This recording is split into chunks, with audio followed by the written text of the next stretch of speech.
চলুন আজকে আবার চলে এসেছি নতুন একটা বিয়ে বাড়িতে।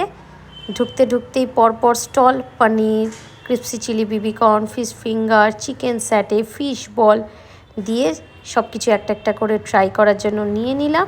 আর সঙ্গে ফিশ ফিঙ্গারের সাথে কফি তো হলে ব্যাস পুরো ব্যাপারটাই সন্ধ্যে জমে যায়। খেয়েই চলে গেলাম মকটেল কাউন্টার, এটাকে হজম করতে হবে তো বলুন। এসেই নিয়ে নিয়েছি একটা ভার্জিন মজিটো, তারপর নিয়ে নিয়েছি কোকা কোলা, মশালা কোলা যেটাকে বলে, আর তার সাথে নিয়েছিলাম আমরা আম পান্না। এই তিনটে ট্রাই করে এবার আমরা সোজা চলে যাব হজম করেই মেন আকর্ষণ গরম গরম জিলাপি, তার সাথে ঠান্ডা ঠান্ডা রাবড়ি, যেটা শীতের রাতে একদম পারফেক্ট। পুরো সঙ্গে সঙ্গে লাইন দিয়ে দাঁড়িয়ে গেলাম, গরম গরম জিলিপি তার সাথে রাবড়ি, যেটা কড়মড় করে মুখে পুরো মিলিয়ে গেল। এবার চলুন মেন কোর্সে এসে গেছি।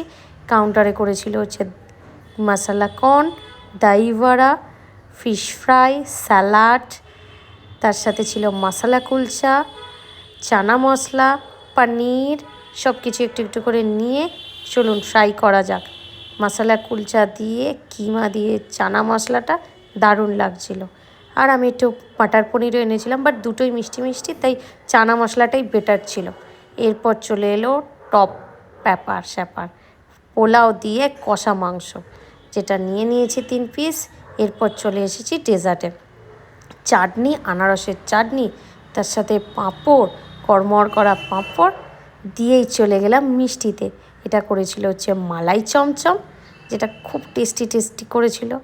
আমি 2 পিস নিয়ে নিয়েছি। আর করেছিল আঙ্গুরি গোলাপ জামুন, যেটা তো একদম গরমে শীতের রাতে পারফেক্ট ছিল।